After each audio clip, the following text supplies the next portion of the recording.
मैं आप सभी का भगवत गीता के इस महत्वपूर्ण 127वें सेशन में हार्दिक स्वागत करता हूँ। जीवन और जीवन का वैभव सब हमारे हाथ में है। कैसे? यदि हमारी बुद्धि शुद्ध हो और हमारा हृदय पवित्र हो। बुद्धि शुद्ध हो, हृदय पवित्र हो तो हमारा वैभव हमसे कोई भी छीन नहीं सकता। अनिवार्य है कि आपकी बुद्धि शुद्ध ही हो। बुद्धि की अशुद्धि ही हमारे जीवन में दारिद्र्य लाती है। हम दरिद्र बनते हैं, गरीब बनते हैं, भिकमंगे बनते हैं, लाचार बनते हैं। क्यों? हमारी बुद्धि शुद्ध नहीं। क्यों? हमारा हृदय पवित्र नहीं। दो बातें आपको समझना अनिवार्य है। पहली बात कि आपकी बुद्धि शुद्ध है, देखना होगा। बुद्धि में विचार चलते हैं भाई साहब। दिन भर में 60 से 70 हजार विचार हर मनुष्य करता है। इन 60-70 हजार विचारों में से कई विचार ऐसे होते हैं जो आपको गरीबी की ओर खींच कर ले जाते हैं। परेशानी, दुख, चिंता, भय की ओर खींच कर ले जाते हैं। दरिद्रता, डिप्रेशन, नैराश्य, अपराध बोध और शर्मसार होने की तरफ खींच कर ले जाते हैं। ऐसा क्या कारण है? कारण है मन की अवस्थाओं को न जानते हुए विचार करते रहना। विचारों की 3 अवस्थाएं आपको समझनी होगी। दिमाग में चलने वाले हर विचार को जांचना होगा कि यह कौन सी अवस्था का विचार है। विचार की पहली अवस्था है, विचार वासना के पीछे भागता है। विचार की दूसरी अवस्था है, विचार वासना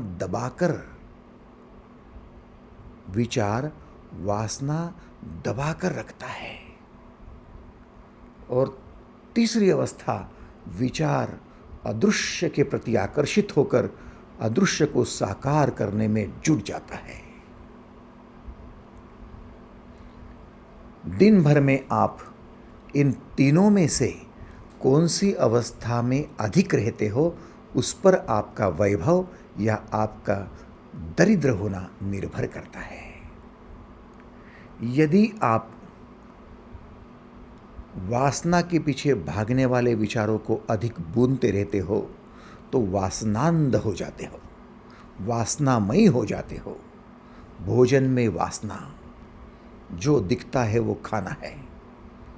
फिर वो प्रिजर्वेटिव हो, जंक फूड हो, फास्ट फूड हो, तला हुआ हो, मसाले का हो, शरीर के लिए बाधक हो, कुछ भी हो जाए ना, क्या फर्क पड़ता है। बस खाने में मजा आता है, खाते रहो। वासना है, भोजन की वासना है, अधिक खाते रहो। वासना है तो सुंदर चीज़ों के पीछे भागो, चाहे फिर सुंदर स्त्री हो या सुंदर कार हो या सुंदर मकान हो, भागते रहो। और फिर उसे प्राप्त करने के लिए छीना छिपटी करो, जोर जबरन करो, चाहे उसके लिए झगड़ा करो, चाहे चोरी करो, कुछ भी करो, लेकिन उसे हासिल करो। वासना है। जो विचार वासना के पीछे भागते हैं, वे विचार उस मनुष्य को बाध्य करते हैं ऐसी एक्शन करने के लिए। रावण सीता जी के पीछे अचानक नहीं भागे, विचार बुनते रहे और विचारों ने एक्शन लेने पर मजबूर कर दिया।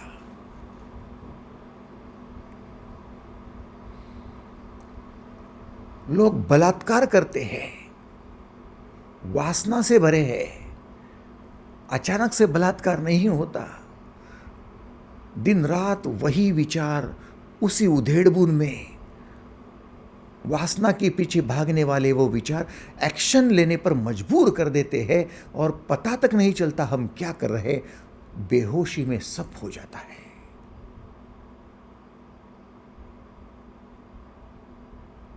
वासना है, वो तो सब में है, लेकिन वासना पर कंट्रोल करने वाला विचार वो नदारद है। तो कुछ लोग ऐसे हैं जो वासना के पीछे भाग रहे, उन्हें हम असभ्य कहते हैं, असामाजिक कहते हैं, उन्हें हम अनैतिक कहते हैं, उन्हें हम समाज के लिए घातक गुनहगार कहते हैं। समाज उन्हें स्वीकार नहीं करता, दंडित करना चाहता है और इसीलिए न्यायालय चल रहे हैं। आपको क्या मालूम कि कौन सा व्यक्ति जो फांसी के तख्त पर खड़ा है, उसके विचार वासना के पीछे भाग रहे थे? जो उम्र कैद की सजा भुगत रहा है, उसके विचार वासना के पीछे भाग रहे थे? एनालिसिस करके देखो तो उन विचारों ने उसकी एक्शन को जन्म दिया है और एक्शन की वजह से वो गुनहगार साबित हुआ है। तो इस अवस्था में जाओगे तो गरीब रह जाओगे, दरिद्र रह जाओगे, परेशान रह जाओगे, दुखी रह जाओगे, गुनहगार बन जाओगे, असामाजिक और असभ्य हो जाओगे। नंबर 2, जो विचार वासना को दबाते रहते हैं। वासना तो भीतर से उठेगी, दबाओ। भोजन करना है, नहीं करेंगे, दबाओ। भूखमरी होने दो, दबाओ। किसी सुंदर चीज को देखना है, उसे हासिल करना है, नहीं, दबाओ। ये अपने काम की नहीं है, नहीं, अपन ने उसको प्राप्त नहीं कर सकते, अपने से नहीं होगा, छोड़ो, दबाओ। जितने जितने वासना को दबाते जाते हो, भीतर में उतना विस्फोटक बारूद इकट्ठा होते जाता है।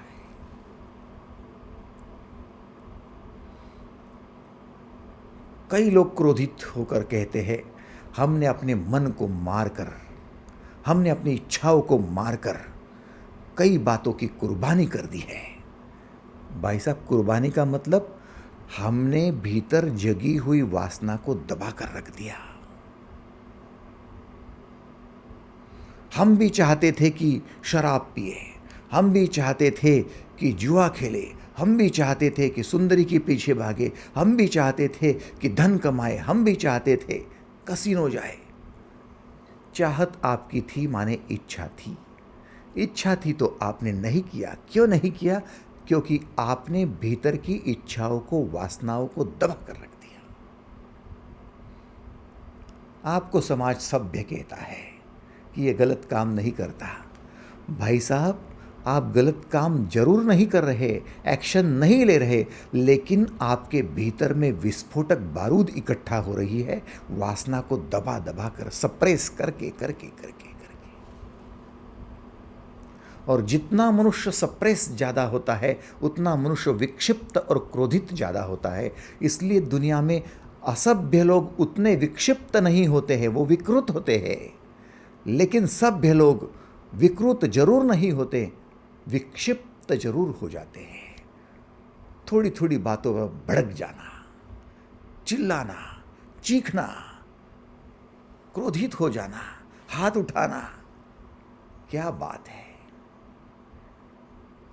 किसने कहा कि विकृत के साथ जीना बड़ा कठिन होता है? विक्षिप्त के साथ जीना और भी ज़्यादा कठिन होता है। क्योंकि विकृत आदमी तो दिखाई पड़ता है ये असभ्य है, ये अश्लील है, ये गलत है, अनैतिक है, लेकिन सभ्य तो दिखाई भी नहीं पड़ता।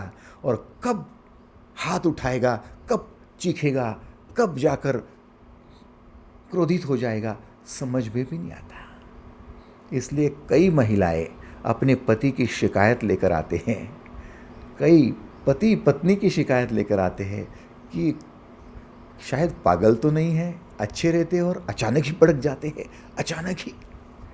ये अचानक क्या है? आपके भीतर में दबी हुई वासना का विस्फोट है। असभ्य व्यक्ति भले ही दिन भर में गलत काम कर ले वे दसों, रात्रि को हाथ पैर लंबे करके सो जाता है, क्योंकि दिन में जो करना था कर लिया, अब भीतर से खाली है। और सभ्य व्यक्ति रात्रि को ठीक से सो नहीं पाता है, क्योंकि दिन भर में जो करना था वो नहीं किया, अब रात्रि को नींद नहीं आती, शायद कर लेता तो अच्छा होता, अकेले में होता तो जरूर कर लेता। क्या बात है, आप समझ रहे हो? वासना के पीछे भागना और वासना को दबाना, थोड़े गहराई में यदि बोलूं तो दोनों एक जैसी ही बातें हैं, दोनों मनुष्य को गरीब और दरिद्र बनाने वाली बातें हैं। फिर मनुष्य का वैभव कहां से आएगा? कहां से आएगा? बुद्धि शुद्ध होने पर आएगा। बुद्धि शुद्ध कैसे होगी? 90वें अध्याय का 26वां श्लोक, भगवद गीता के 90वें अध्याय का 26वां श्लोक। पत्रम पुष्पम फलम तोयम यो मे भक्त्या प्रयच्छति तदहम भक्त्यु अपभृतम अश्नामि प्रयत्नात्मनः। जो भक्त मेरे लिए प्रेम से अर्पण करता है, उस शुद्ध बुद्धि निष्काम प्रेमी भक्त का प्रेम पूर्वक अर्पण किया मैं सगुण रूप से प्रकट होकर प्रीतिपूर्वक खाता हूं। गहनतम अर्थ छुपा हुआ है इस एक छोटे से 26वें श्लोक में। आपको राज वैभव देने के लिए ये राज विद्या दी हुई है। भगवान श्री कृष्ण कहते हैं कि अर्जुन, तेरे दिमाग की जो उपज है वो तेरे विचार है, और विचार जो वासना के पीछे भाग रहे या वासना को दबा रहे। तूने देखा ना, दुर्योधन जो असभ्य कहलाता है भाग रहा है वासना के पीछे, और आप लोग पांडव वासना को दबा रहे हैं, सभ्य कहला रहे हैं, लेकिन दोनों गलत है। सही कौन है? जो अदृश्य का विचार करके उसे साकार करना चाहता है। भाई साहब, एक बात देख लो, या तो इस विश्व में दृश्य दिखाई देगा या अदृश्य के आप विचार कर पाओगे। दृश्य जितना देखोगे उतनी वासना भड़कती जाएगी, चाहे उसके पीछे विचार भागे, चाहे विचारों को दबाओ। दृश्य से वासना भड़कती रहेगी। अदृश्य से वासना का संबंध नहीं है, वहां पर क्रिएशन का संबंध है, निर्मिति का संबंध है। जो दृश्य है ही नहीं, मान लीजिए कोई बिल्डिंग तैयार ही नहीं है और एक आर्किटेक्ट है, एक इंजीनियर है, और उस बिल्डिंग के बारे में सोच रहा है, विचार कहाँ भाग रहे हैं? अदृश्य की ओर भाग रहे हैं। तो वो अदृश्य विचार, अदृश्य के पीछे जाने वाले विचार उस बिल्डिंग को तैयार करेंगे।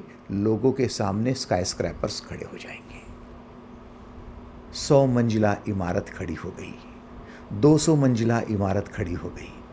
कल तो कुछ नहीं थी, आज है। एक चित्रकार अदृश्य का विचार करता है और कल कुछ नहीं था, उस पेज पर खाली कागज था, आज उस पर एक सुहावनी पेंटिंग है। एक संगीतकार जो अदृश्य का विचार करता है, संगीत नहीं था जो निर्माण हो गया और आपके रोंगटे खड़े करने वाला, वो संगीत आप सुनकर तृप्त हो जाते हो। जो कोई अदृश्य की विचार में चलता है, वो उस अदृश्य को साकार करते रहता है, क्रिएटिव बनकर, क्रिएटर बनकर। बुद्धि शुद्ध रहती है। अब आप जब तक क्रिएट करते रहोगे आप ब्रह्मा का पद विभूषित करोगे, क्योंकि ब्रह्मा का कार्य है निर्माण करना, और ब्रह्मा का कार्य है जो निर्माण कर रहे हैं उस अदृश्य की तरफ ही ध्यान देना। इसलिए ब्रह्मा पूजनीय है।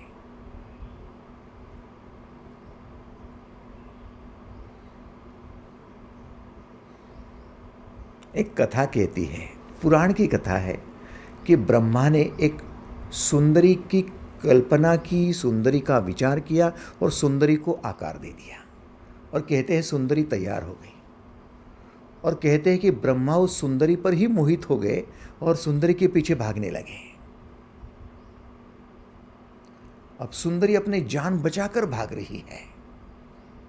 जिसने क्रिएट किया है वही उस पर मोहित होकर वही उनके पीछे भाग रहे हैं। आप समझने की चेष्टा करो, पुराण क्या कहना चाहते हैं कि जो चीज़ें दृश्यमान हो गई उसके मोह में अटक सकते हो, उसके लोभ में अटक सकते हो, उसकी वासना में अटक सकते हो, लेकिन जब तक वो अदृश्य थी तब तक आप उसके क्रिएटर बन सकते हो, उसके पिता बन सकते हो। ब्रह्मा पिता थे, अब ब्रह्मा मोहित होकर भाग रहे हैं। जीवन का अधिकतम समय यदि आप क्रिएशन में लगाएंगे तो आप जितनी चीज़ें निर्माण करते जा रहे हो उनके पिता हो जाओगे, और एक दिन परम पिता का पद विभूषित करने के लिए परम पिता परमेश्वर से भी मुलाकात जरूर कर लोगे। इसलिए बी अ क्रिएटर। ब्रह्मा बनो तो विष्णु भी बन जाओगे, लेकिन ब्रह्मा ही नहीं बने तो विष्णु बनने से रहे। कितने लोगों को स्वीकार है? हाथ ऊपर करेंगे। Thank you, thank you. Vishnu कोई बीच में आने वाला व्यक्ति नहीं है, ब्रह्मा का अगला पड़ाव है। पालन वही करेगा जो पिता होगा, और पिता वही बनेगा जो क्रिएट करेगा। इसीलिए हम ब्रह्मा के साथ विष्णु को देखें तो अच्छा है। केवल वैष्णव बन जाएंगे, हमें क्या लेना देना है ब्रह्मा से? आप गलत हो। जब तक बचपन नहीं तब तक जवानी नहीं, जवानी नहीं तो बुढ़ापा नहीं। जब तक आप ब्रह्मा को नहीं समझेंगे तो विष्णु नहीं समझ पाए, और विष्णु नहीं समझेंगे तो शिव की बात दूर की बात है। चेष्टा करो। पहले बचपन, फिर जवानी, फिर बुढ़ापा। उसी प्रकार पहले ब्रह्मा, फिर विष्णु, फिर महेश। पहले निर्मिति के लिए विचारों को दौड़ाओ, अदृश्य की ओर दौड़ाओ और उसे साकार करो। मैं साकार होने को तैयार हूँ, तदहम भक्ति अपवृतम अश्नामि प्रयत्नात्मना। मैं साकार होकर प्रीतिपूर्वक सब स्वीकार करता हूँ। क्या स्वीकार करता हूँ? 9वें अध्याय का 27वां श्लोक, यत् करोषि यदश्नासि यज्जुहोषि ददासि यत् तपस्यासि कौन्तेय तत्कुरुष्व मदर्पणम। हे अर्जुन, तू जो कर्म करता है, जो खाता है, जो हवन करता है, जो दान देता है, जो तप करता है, वो सब मुझको अर्पण कर दे।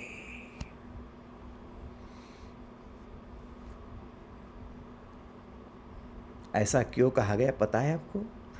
तू जो कर्म करता है वो मुझे दे दे, तू जो खाता है वो मुझे दे दे, हवन करता है मुझे दे दे, दान करता है मुझे दे दे, तप करता है मुझे दे दे। क्यों दे दे? क्यों अर्पण कर दूं तुझे मैं? क्योंकि तू जो खाता है उससे तुझे जो फिजिक बनता है, जो मस्कुलर बनता है, जो सुंदर बनता है, तो फिर कहता है मैं सुंदर हूँ, मैं ताकतवर हूँ, मैं शक्तिशाली हूँ, तो उसमें अहंकार आ जाता है, इसलिए वो मुझे दे दे। दान करता है तो कहता है मैं दानी हूँ, मैं महात्मा हूँ, मैं ग्रेट हूँ, अहंकार बढ़ जाता है, वो दे दे। क्योंकि अहंकारी मनुष्य ही वासना के पीछे ज़्यादा भागता है। मैं हूँ ना, तो मैं सुंदरी के पीछे नहीं भागूंगा क्या? ताकतवर हूँ, बीमार हूँ क्या? तो मैं नहीं भागूंगा क्या? मैं धन के पीछे नहीं भागूंगा क्या? अब मेरा हक है, मेरा अधिकार है। हिटलर को भी तो लग रहा था ना कि मैं ही अधिकारी हूँ, जो बीच में आया उसको मार डालूं। नेपोलियन को लग रहा था सारी दुनिया का राजा मैं ही हूँ, अधिकार है मेरा। तैमूरलन को लग रहा था। मनुष्य को अहंकार जितना बढ़ेगा वो वासनांध ज्यादा होता जाएगा। कितने लोगों को स्वीकार है? Thank you, thank you. ध्यान देना भाई साहब, दीदी, आपने अपने जीवन के इतिहास में झांक कर देखना, आपकी वासना तभी ज़्यादा बड़ी है जब आप अहंकार से भर गए थे।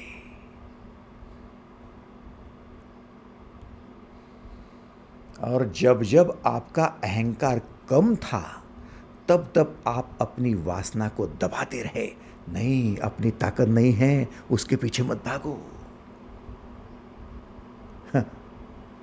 नहीं, अपनी औकात नहीं है, छोड़ दो उस बात को, हो नहीं पाएगा अपने से, ऐसा मत कर। दबा लिया आपने। समझ रहे हो? इसलिए कृष्ण कहते हैं अर्पण कर दे रे, छोड़ दे। क्या अर्पण करने जा रहे हो? फूल, बेल, पुष्प, जल?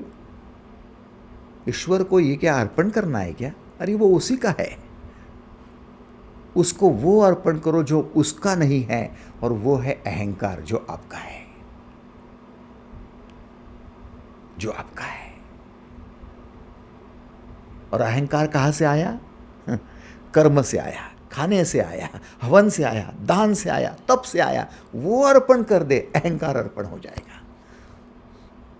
ये 27वां श्लोक 26वें श्लोक का एक्सटेंशन है, क्योंकि आप जाओगे भगवान मैं मेरा अहंकार अर्पण कर देता हूँ। हो गई शब्द में बात, हो गई एक वाक्य में बात। अब कैसे अर्पण होगा? कैसे होगा?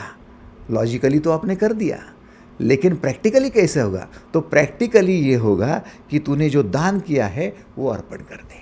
अब कल से ये मत कहना कि मैं दानी हूँ। हाँ ठीक है भाई, मैंने 100 रुपये दिए थे मंदिर को, अब मैं नहीं कहूँगा कि मैं दानी हूँ। अरे लेकिन आपने बच्चे को छोटे से बड़ा किया है, उसके लिए श्रमदान किया है, उसका हिसाब क्यों रखता है? हाँ, क्यों रखता है? मैंने बच्चे को पढ़ाया, लिखाया, संवारा, सजाया, मैंने बच्चे को काबिल बनाया, उसके लिए 40 लाख का लोन लिया, उसको फॉरेन भेजा, 80 लाख का लोन लिया। हाँ, मैंने इतना किया। दान कर, दान कर। किया ना? किया। श्रमदान कर, कर। किया ना? अब वो मुझे अर्पण कर। केवल दान नहीं देना है, दान को अर्पण भी करना है। समझ रहे हो?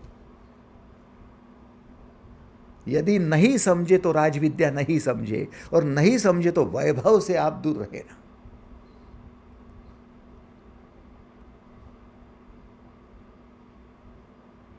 मैंने भोजन किया, मेरा शरीर हट्टा कट्टा हो गया, मैं बहुत पावरफुल हूं, बहुत ताकतवर हूं, ये चीजें उठाकर फेंक देता हूं। हो गया अहंकार। तूने खाया है ना, चल अब वो मुझे अर्पण कर दे। अब तेरे खाने की वजह से जितना भी हट्टा कट्टा शरीर बना है, वो जो तेरा हट्टा कट्टा शरीर है, उससे जो भी कुछ तू कर पाएगा वो अर्पण कर रहा है। उससे अहंकार बढ़ाने के लिए कुछ मत करना।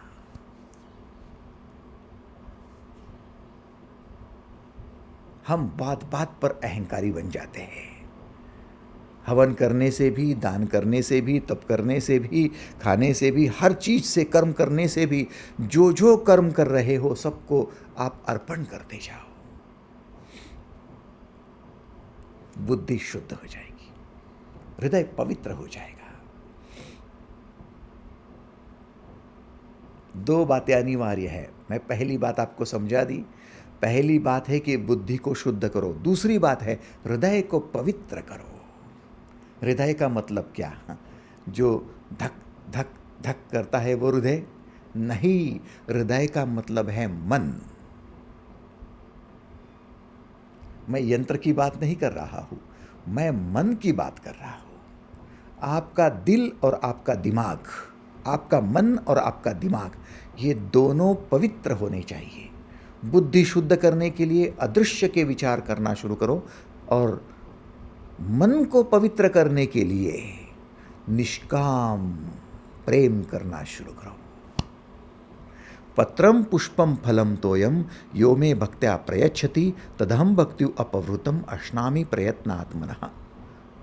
जो भक्त मेरे लिए प्रेम से अर्पण करता है, उस शुद्ध बुद्धि निष्काम प्रेमी भक्त का, इसके नीचे अंडरलाइन करो, निष्काम प्रेमी भक्त का प्रेम पूर्वक अर्पण किया हुआ मैं सगुण रूप से प्रकट होकर प्रीतिपूर्वक खाता हूं।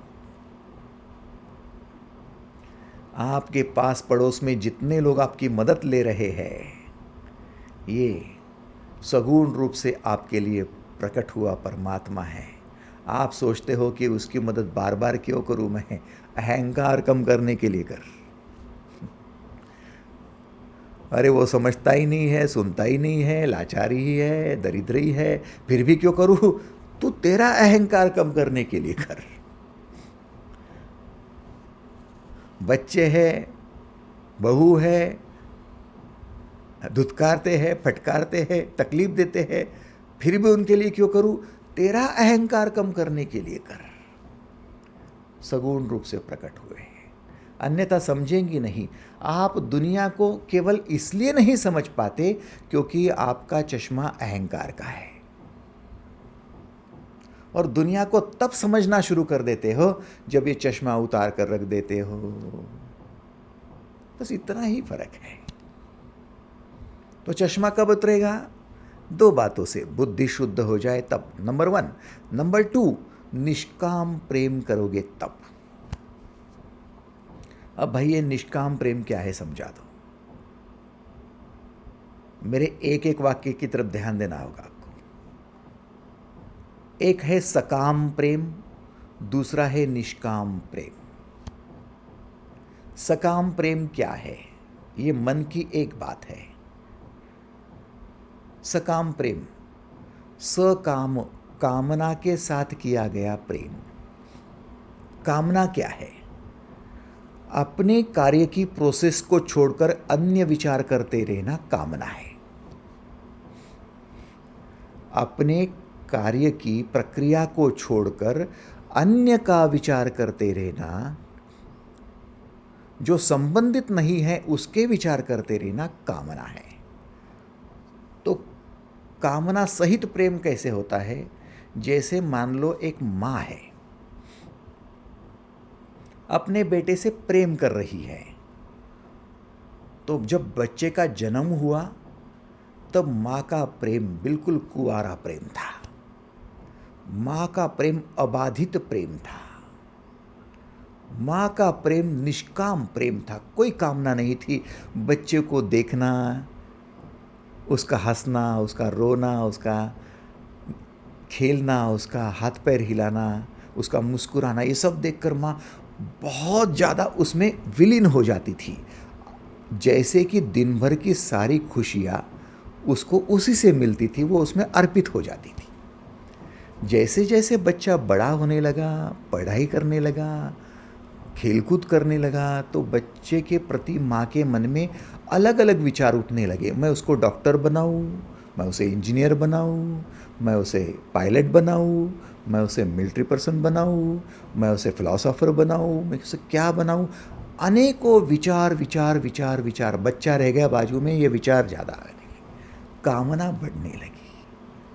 बच्चा पढ़ाई कर रहा है तो पढ़ाई करते करते वो पड़ोसी का बच्चा तो 90% ला रहा है, ये तो 80% पर है, ये तो 72 पर है, ये तो बिल्कुल कच्चा है गणित में, उसके लिए क्या करूँ। इतनी चिंता करने लगी, इतनी एंग्जाइटी होने लगी, रह गई प्रोसेस बाजू में, बच्चा बाजू में, उसकी पढ़ाई बाजू में। अब ये बच्चे के प्रति माँ की चिंता इतनी बड़ी है, सकाम प्रेम है।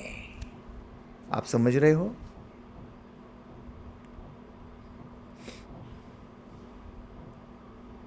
पड़ोसी के बच्चे से उसके अव्वल नंबर आने चाहिए, इसलिए माँ का झगड़ा शुरू है। परिस्थिति के साथ झगड़ा है, खुद के साथ झगड़ा है। बच्चा बड़ा हो गया, उसकी नौकरी व्यवसाय के लिए झगड़ा चल रहा है, उसके शादी के लिए, शादी के बाद उसकी बहू है, उसकी पत्नी है, उसके बच्चे, झगड़ा चल रहा है। जितनी उम्र बढ़ती जा रही है इस माँ की, वो माँ अधिक कामना से भर रही है। कई विचार है, ये बेटा बड़ा बनेगा, मैं बूढ़ी हो जाऊंगी, मुझे ये सहारा देगा कि नहीं, मुझे घर से निकाल तो नहीं देगा, बहू की सुनेगा, अब मेरा क्या होगा।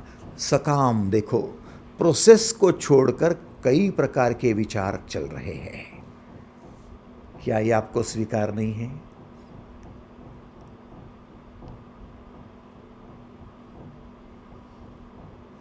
थोड़ा सोचो माता जी, दीदी, आपने जो बेटे को जन्म दिया था तब भी क्या आप इन्हीं विचारों के साथ बच्चे को देखते थे जो आज देख रहे हो? आज जितने विचार आपके बेटे के प्रति हो रहे हैं, बहू के प्रति हो रहे, जब बच्चा आपकी गोद में था छोटा सा, तब भी क्या इतने ही विचार चल रहे थे? यदि नहीं चल रहे थे तो उस समय आप बच्चे को प्रेम कर रहे थे, निष्काम प्रेम। आज सकाम प्रेम हो गया। समझ रहे हो आप? जिस प्रकार से आपका दिमाग आपके गलत विचारों से अशुद्ध हो जाता है, जो वासना के पीछे विचार भागते हैं, जो वासना को दबाते रहते विचार है, उनसे विचार आपका दिमाग अशुद्ध हो जाता है। उसी प्रकार से सकाम प्रेम के वजह से आपका मन दूषित हो जाता है।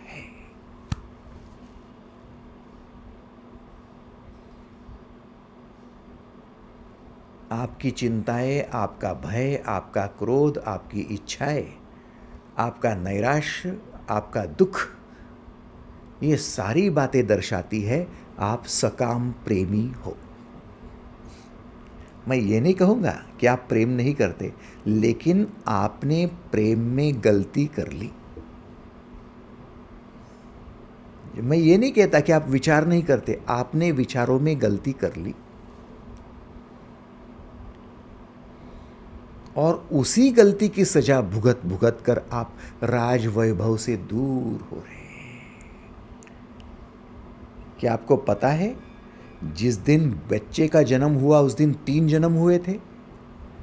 एक बेटे का जन्म हुआ था और उसी दिन उसकी माँ का जन्म हुआ था।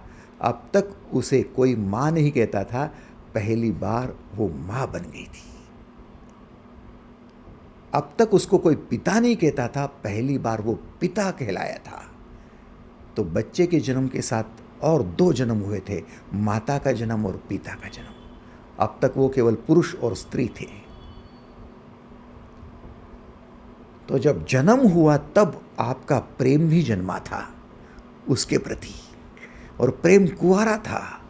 प्रेम बहुत ही निष्काम प्रेम था, और जैसे जैसे वो बड़ा होता गया, आपका प्रेम सकाम होता गया और आप दरिद्र होते गए। इसलिए जितने माँ बाप बच्चों को लेकर दरिद्र है, गरीब है, और कोई गरीब नहीं है, रास्ते का भिखारी भी उतना गरीब नहीं है। बच्चे को खरोश तो आने दो, बच्चे को चोट तो लगने दो।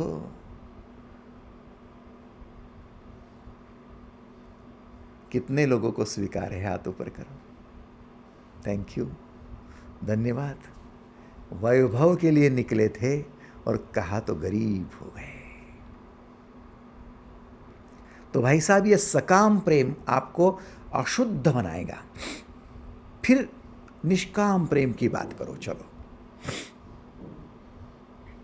निष्काम प्रेम क्या है? अब मेरे स्टेटमेंट की तरफ ध्यान देना, क्योंकि अब आप में क्रांति लाने का समय आ गया।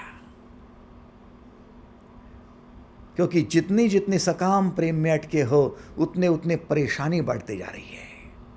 रावण जब तक प्रोसेस में थे, निष्काम प्रेम कर रहे थे, लंका और लंका के वासियों पर, खुद का अकेले का महल नहीं तो पूरी की पूरी लंका वासियों के मकान सोने के बना दिए थे। प्रजा के प्रति प्रेम कोई हो तो रावण का प्रेम हो।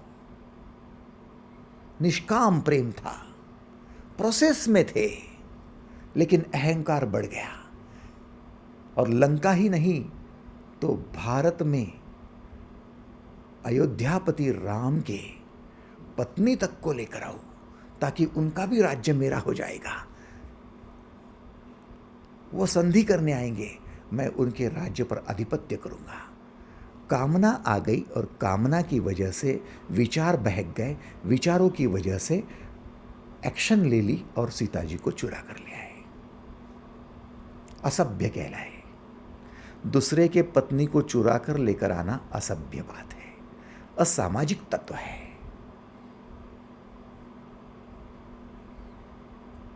कामना बढ़ गई, विचार बढ़ गए। ध्यान देना, आप कहोगे कि हम बुद्धि को शुद्ध करेंगे, मन की क्या बात है? मन की कामना ही आपके विचारों को वासना के पीछे दौड़ाती है। कितने लोगों को स्टेटमेंट अच्छा लगा? देखो, मन की कामना ही बुद्धि के विचारों को वासना के पीछे दौड़ाती है।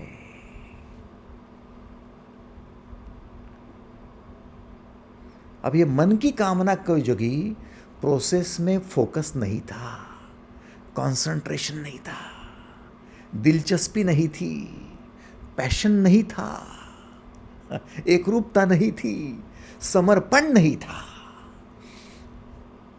लोग कहते हैं मैंने मेरे काम के लिए खुद को समर्पित कर दिया।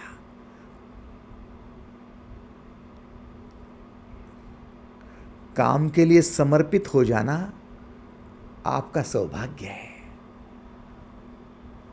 और कई ऐसी माताएं हैं घर में बहू आने के बाद रिटायरमेंट घोषित कर देती है, अब मैं काम नहीं करूंगी। अरे माता जी, आप मूर्खता कर रही हो। बहू का क्या लेना देना है? आपने रिटायर्ड होना, सकाम बनने की तैयारी करना है। खाली मन शैतान का घर। प्रोसेस को कभी मत छोड़ो। जिस दिन अर्थी उठेगी उससे पहले, एक क्षण पहले आप अपने प्रोसेस में, अपने कार्य में रत होने चाहिए। इतना समर्पण रखो। कृष्ण ने कहा है, हे अर्जुन, तू जो कर्म करता है वो मुझे अर्पण कर। यत् करोषि यदश्नासि यज्जुहोषि तदासि यत्। वो कर्म मुझे अर्पण कर। तू रिटायरमेंट क्यों घोषित करता है? बोले अब तो बहू करेगी ना, हाँ, अब तो बेटा करेगा, बाप क्या करेगा, अब रिटायर्ड हो गया। अरे मूर्ख, तेरी कामना बढ़ जाएगी। इसलिए बूढ़े ज्यादा सठिया जाते हैं। जितने वासनांध युवा पाए जाते हैं उससे ज्यादा वासनामयी बूढ़े पाए जाते हैं। भोजन के प्रति हो या महिलाओं के प्रति हो, धन के प्रति हो या सम्मान के प्रति हो, वासना ज्यादा भड़कती है। हजम नहीं होता, गात्र शिथिल हो गए हैं फिर भी खाना है उनको। आंखों के कंचे हो गए, दिखाई नहीं देता फिर भी देखना है उनको। स्पर्श करने की हिम्मत, ताकत, औकात नहीं है फिर भी उनको स्पर्श करना है। आप समझने की चेष्टा करो भाई साहब, ये क्यों हो रहा है? Because of your retirement. जो कर्म करता है वो मुझे अर्पण कर। निष्काम प्रेम क्या होता है? निष्काम प्रेम का मतलब प्रोसेस ना छोड़ना। अब मैं निष्काम प्रेम सिखाऊं आपको। निष्काम प्रेम के लिए आपको दो अवस्थाओं की तरफ देखना होगा। या तो आपके लिए जीवन में अनुकूलता होती है या तो प्रतिकूलता होती है। जब भी आप किसी कार्य में निकल पड़ते हो, भले कार्य पर प्रेम कर रहे हो, भले आप जीवन में प्रेमी बनकर सामने उभर कर आ रहे हो, आपके जीवन में या तो अनुकूलता होगी या तो प्रतिकूलता। अनुकूलता जब होती है तब आप गलती क्या करते हो, जब भी कोई अनुकूलता आती है तब आपको सबसे पहले सामना करना पड़ता है बोरियत का। जितना मनुष्य अनुकूल परिस्थिति में रहता है उसको ज़्यादा बोर होने लगता है, क्योंकि अनुकूलता का मतलब है ज़्यादा काम नहीं है। मेरे बच्चे काम में लग गए, घर में 3-3 तनख्वाहें आ रही है, एक पति की है और 2 बच्चों की है, दोनों बच्चे बड़े हो गए, बहू आ गई है दोनों, अब बिजनेस कर रहे हैं, उनके पिता भी करते हैं, दोनों बच्चे करते हैं, 3-3 लोग काम कर रहे हैं तो 6 हाथ काम कर रहे हैं। अब तो बहुत अच्छा है, 10 लाख रुपए आमदनी है महीने की। अनुकूल है वातावरण। वातावरण जितनी मात्रा में अनुकूल है उतनी मात्रा में आपको बोर होने लगेगा। बैठे बैठे क्या करें? यस और नो? काम धाम ही नहीं ना, रिटायर्ड हो गए ना, पैसा आ गया ना, धन संपत्ति आ गई, सब कुछ तो है आपके पास, बोर होने लगे। और जितना मनुष्य अधिक बोर होने लगता है उतना मनुष्य एंटरटेनमेंट के साधन ढूंढना शुरू कर देता है, गपशप मारना शुरू कर देता है, प्रोसेस को छोड़कर कामना की बातें ज़्यादा करता है, अवांतर गोष्टी जास्त होतात। बोरियत का सामना करना आपके लिए सबसे कठिन बात है। जितने जवान मोबाइल में व्यस्त नहीं होते हैं, इंटरनेट पर सक्रिय नहीं होते हैं, उतने बूढ़े ज़्यादा सक्रिय देखे गए हैं, क्योंकि वो बोर हो रहे हैं। इसकी पोस्ट उसको भेजो, उसकी पोस्ट उसको भेजो, उनका काम कुछ नहीं है। लोग कहते क्या बूढ़ा है, भेजते रहता है, परेशान करते रहता है, उसको काम धंधा कुछ है नहीं, मैंने तो ब्लॉक कर दिया उसको। What is this? आपकी कामना कहाँ से बढ़ी? आपकी बोरियत से बढ़ी है, ध्यान देना। और जो मनुष्य बोर ज़्यादा होता है वो मनुष्य दूसरे क्या कर रहे हैं उधर ज़्यादा ध्यान देता है, और जो मनुष्य दूसरे क्या कर रहे हैं उसकी ओर ज़्यादा ध्यान देता है, वो मनुष्य दूसरों से कंपैरिजन ज़्यादा करता है। और जो मनुष्य दूसरों से कंपैरिजन ज़्यादा करता है वो मनुष्य सबसे ज़्यादा कामनामयी बनता है, इसलिए वो वासनामयी बन जाता है। आपका ध्यान खुद की तरफ होना चाहिए।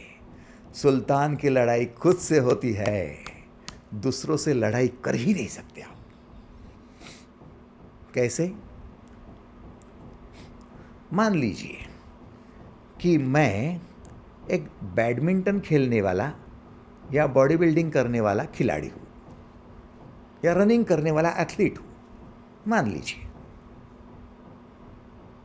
और परिस्थिति अनुकूल है, मेरे पास मोबाइल है और मोबाइल पर मैं सर्फिंग करता हूँ कि ये यूएसए में या फिर रशिया में या फिर चाइना में कौन से ऐसे रनिंग करने वाले एथलीट हैं जो बहुत अच्छा भागते हैं, तो मैं उनकी सर्फिंग करता हूँ, उनको देखता हूँ और जिनको मैं देखता हूँ उनको डायरेक्टली इनडायरेक्टली मैं मेरे साथ कंपेयर करता हूँ कि उनके भागने का तौर तरीका क्या है, मेरा क्या है, मैं उनसे और क्या हासिल कर सकता हूँ, मैं उनके जैसा कब कर सकता हूँ, उनका रिकॉर्ड मैं कब ब्रेक कर सकता हूँ। ध्यान रखना भाई साहब, उनकी प्रैक्टिस और आपकी प्रैक्टिस अलग है, उनका वातावरण आपका वातावरण अलग है, उनका इतिहास आपका इतिहास अलग है, उनका माइंडसेट आपका माइंडसेट अलग है, सब कुछ अलग है। वो उसके लिए है, आप आपके लिए है। एक गुलाब का फूल दूसरे मोगरे के फूल से कंपेयर नहीं हुआ सकता, गुलाब का फूल दूसरे गुलाब के फूल से भी कंपेयर नहीं किया जा सकता। वो तो अपनी अपनी खुद की वातावरण में, खुद की माइंडसेट से, खुद की कर्म से उभर कर आ रहे हैं। कितने लोगों को स्वीकार है? सबको थैंक यू। तो इसका मतलब आपने केवल खुद के साथ ही खुद का नाता जोड़ना चाहिए। यदि आप खुद की दो क्वालिटीज़ जिसकी वजह से आप उभर कर आ रहे हो, प्रकट हो रहे हो, क्रिएशन कर रहे हो, उन दो क्वालिटीज़ की तरफ देखा और उन दो क्वालिटीज़ में आप कहाँ पीछे रहे हो, उनको कैसे आज अपडेट कर सकते हो, उनको जैसे +1 कर सकते हो, उसको ही ध्यान दिया, तो फिर आप अदृश्य का विचार करना शुरू कर दोगे, बुद्धि भी शुद्ध हो जाएगी और निष्काम प्रेम हो जाएगा। दूसरे के प्रति विचार करना कामना करना है। रावण ने डायरेक्टली सीता के प्रति विचार नहीं किया था, रावण ने पहले राम के प्रति विचार किया था, राम की अयोध्या के प्रति विचार किया था। इसलिए राम की किस मजबूरी का फायदा मैं उठा सकता हूं, उस पर उसने उंगली रखी और सीता को हरण किया। सीता का नंबर 3 है, पहले राम और राम की अयोध्या। दूसरे का विचार करने जाओगे तो ईर्ष्या और द्वेष, कंपैरिजन और परेशानी बढ़ते ही जाएगी, आपका मन टूटता जाएगा। इसलिए अनुकूलता में आप बोरियत के साथ सामना करना शुरू करना पहले सीख लो। यह है निष्काम कर्म का पहला सिद्धांत। निष्काम कर्म का पहला सिद्धांत कौन सा है? बोरियत का सामना करो। जितने समय बोर हो रहे हो, उतने समय खुद की अच्छी क्वालिटीज़ को उभार कर बाहर लाने की चेष्टा में लग जाओ। एंटरटेनमेंट मत करो। बोर हो रहे हैं इसलिए गपशप मत मारो, मूवी खोलकर मत बैठो।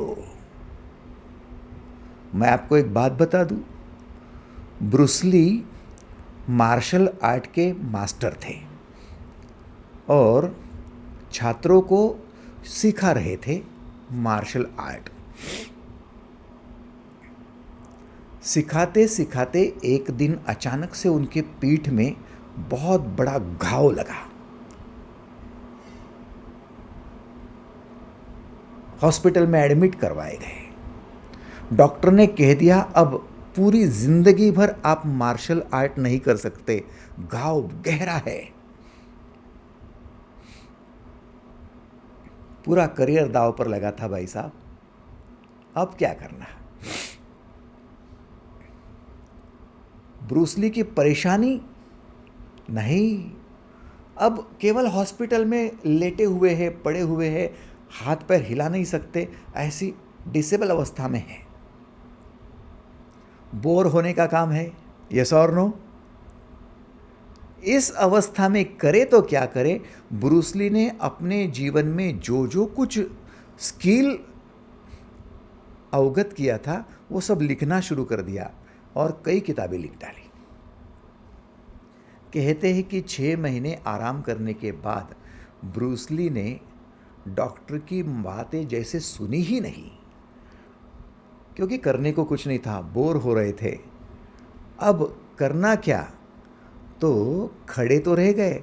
अब खड़े रहने के बाद उन्होंने शुरू कर दिया, सीधा चलता हूं ना अब उल्टा चलना। आप सोच सकते हो कि उल्टा आदमी कितना चल सकता है? आगे आगे आगे तो आदमी चलेगा भाई साहब, पीछे पीछे चलेगा तो 5 कदम चलेगा। आप पिछले महीने भर में पीछे पीछे कितने चले हो? 5 कदम चले हो? ब्रूस ली हर रोज 16 किलोमीटर पीछे पीछे चलते थे, उल्टे भागते थे। 16 किलोमीटर प्रतिदिन उल्टा भागना, बोरियत का सामना करने के लिए। क्यों? मैं बोर हो रहा हूं इसलिए मैं कुछ नया करूंगा और उल्टा भागूंगा 16 किलोमीटर हर रोज। 1000 किक और 2000 पंचेस बैक को मारते थे। बोरियत का सामना काय के लिए? नहीं, बस बोर हो रहा हूँ तो कर रहा हूँ, बोर हो रहा हूँ तो कर रहा हूँ। कहते हैं 8 महीने में ऐसा फिजिक बन गया, ऐसे बन गए कि हर फिल्म का निर्माता ब्रूस ली की तरफ भागता था। और ब्रूस ली के पास इतनी फिल्में थी एज ए एक्टर कि उनके पास समय नहीं था। आप समझने की चेष्टा करो, आपके पास वैभव कहाँ से आएगा? सबसे पहले बोरियत का सामना करना सीखो। अपने भीतर की जो 2 क्वालिटीज़ होंगी, 2 हाथों जैसी, उन क्वालिटीज़ को उभर कर लाने के लिए आप अपने साथ खुद लड़ते जाओ। कितने लोग तैयार है? हाथ ऊपर करो। Thank you. हाथ तो ऊपर कर लेते हो, लेकिन बाद में तो आप मूवी ही देखने वाले हो, गपशप ही मारने वाले हो। चलो एनीवे, कृष्ण की बात है, सुनना है सुनो, समझना है समझो, करना है करो, नहीं करना है आपकी इच्छा, अगले जन्म में कर लेना। दूसरी बात, जैसे प्रेम के लिए तो निकल पड़े, आपके लिए अनुकूलता है, वैसी ही प्रतिकूलता भी आती है। जब प्रतिकूलता आती है तो सबसे पहली गलती हम लोग क्या करते हैं? प्रतिकूलता में सबसे पहली गलती हम लोग विरोध जताते हैं। अनुकूलता में बोर होने पर एंटरटेनमेंट की तरफ भागते हैं, वैसे ही प्रतिकूलता आने पर सबसे पहले विरोध जताते हैं। आपकी पत्नी प्रतिकूल हो जाए आपके लिए, उसका विरोध अनिवार्य है। पति यदि प्रतिकूल हो जाए आपके लिए तो विरोध शुरू कर दोगे। बच्चे प्रतिकूल हो जाए, विरोध शुरू कर देंगे। आपका बॉस प्रतिकूल हो जाए, विरोध शुरू कर देंगे। परिस्थिति प्रतिकूल होने पर आपके भीतर से विरोध जन्मता है। और भाई साहब, जितना विरोध जन्मता है ना, उतनी आप प्रतिकूलता के सामने जो ताकत लगती है ना उसको सामना करने की, उससे आधी ताकत तो आप विरोध करने में ही खत्म कर देते हो। आप समझ रहे हो? प्रतिकूलता का सामना करने के लिए जितनी ताकत लगती है ना, उससे आधी ताकत तो उसका विरोध करने में ही खत्म कर देते हो। मान लीजिए पत्नी आपके लिए आज प्रतिकूल है, हट कर रही है, जिद कर रही है, मान नहीं रही है, झगड़ा कर रही है, और आप विरोध कर रहे हो, तो विरोध में आधी शक्ति गंवा रहे हो। पत्नी तो खुद परेशान है ही है, लेकिन विरोध के कारण भीतर ही भीतर जलने से, क्रोधित होने के कारण आप भी परेशान हो। यस और नो? प्रतिकूलता में विरोध करने से आप परेशान हो रहे हो। वही शक्ति यदि आप प्रतिकूलता के साथ में हो जाने में यदि लगाते थे तो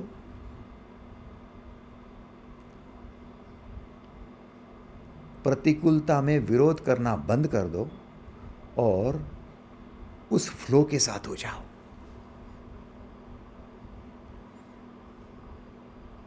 फ्लो के साथ हो जाओ।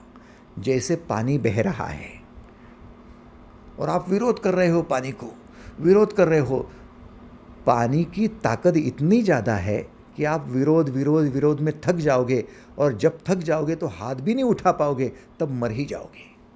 लेकिन जो समझदार होता है पानी के फ्लो के साथ हो जाता है, ताकत बचा कर रखता है, पानी के साथ बहकर बराबर किनारे लग जाता है। फ्लो के साथ हो जाओ। स्कूल में 10 बच्चे चिढ़ा रहे हैं एक बच्चे को, और वो छात्र विरोध कर रहा है, परेशान हो रहा है।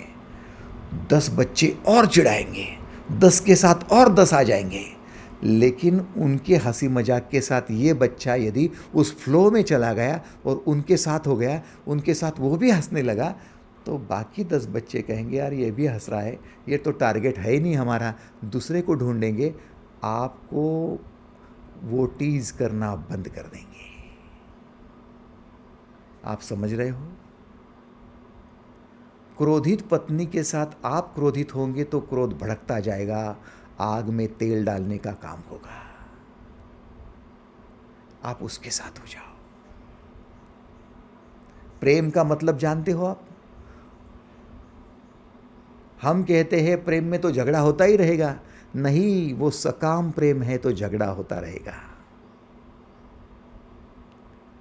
आपका छोटा बच्चा देखा आपने, जैसा भागता था वैसे आप भागते थे, वो जैसा हंसता था आप हंसते थे, जैसे तोतली भाषा बोलता था आप बोलते थे, आप उसके फ्लो में जाते थे। उसकी तोतली भाषा को कितने बार आपने विरोध किया था?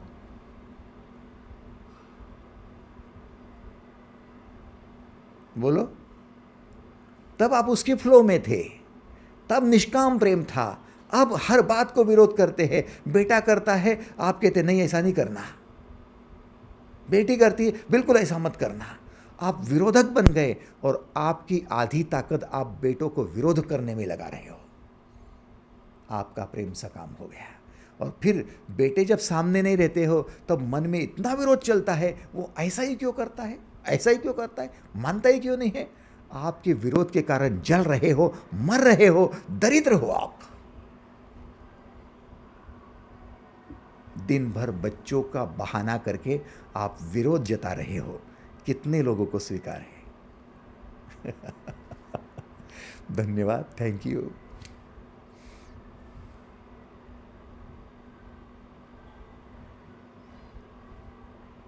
सोचो, काश की किसी किसान ने बीज बोया और धरती, जिसको हम मां कहते हैं, वो विरोध करती उस फसल का।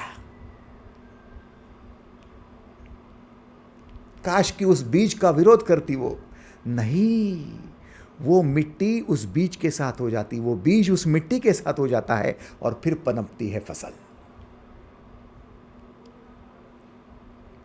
प्रेम का अर्थ होता है आप विरोधक न बनो, आप फ्लो के साथ हो जाओ।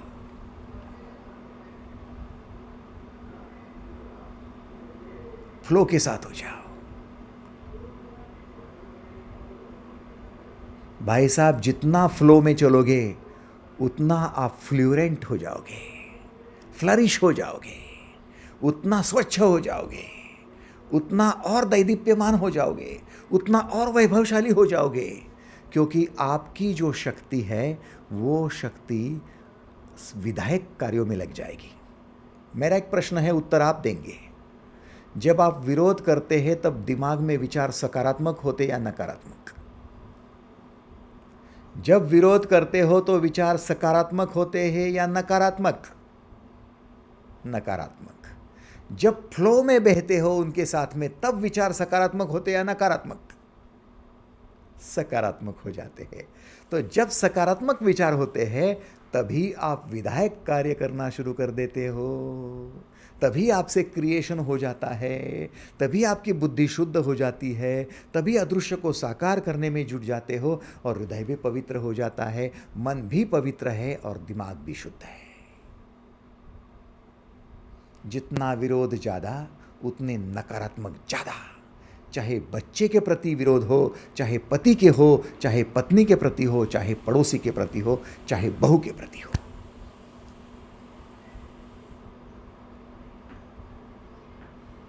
समझ रहे हो?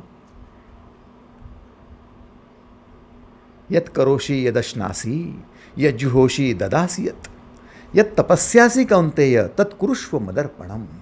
सब मुझे अर्पण कर दे, तेरा विरोध भी मुझे अर्पण कर दे। अहंकार ज्यादा है तो ज्यादा विरोध करोगे, कर अर्पण, चल। बोर हो रहा है, कर अर्पण, चल, लग जा काम में। दो बातें सीखी है आपने। निष्काम प्रेम यदि करना है ना, तो निष्काम प्रेम करते हुए अनुकूलता आएगी तो बोर होंगे, बोरियत का सामना करो, भीतर की दो क्वालिटीज़ को उभार कर लाओ। वो समय एंटरटेनमेंट का नहीं है। और जब प्रतिकूलता आ जाए तो विरोध मत करो, फ्लो के साथ हो जाओ। स्वीकार कर लो कि हाँ मेरी इच्छा से हो रहा है। पत्नी क्रोध कर रही है, हाँ मेरी इच्छा से हो रहा है, चल तेरी क्रोध में मैं चल मैं भी साथ में हूं। करके देखो भाई साहब, करके देखो। छोटा बच्चा रो रहा है, आप डांट के देखो, करके देखो विरोध। रोना बंद होता है क्या? देखो, मारो। देखो, आखिर में आप कहते नहीं बाबा इससे नहीं होता है, उसको समझा कर काम चलता है, उसके साथ हो जाना पड़ता है, उसके साथ एकरूप होना पड़ता है, तब बच्चा शांत होता है। तो भाई पहले क्यों नहीं किया? विरोध का विचार ही परेशान करता है। इसलिए सकाम कर्म छोड़ो, सकाम प्रेम छोड़ो, निष्काम प्रेम करो और आपका कल्याण जरूर होगा। आज के लिए बस इतना ही। धन्यवाद।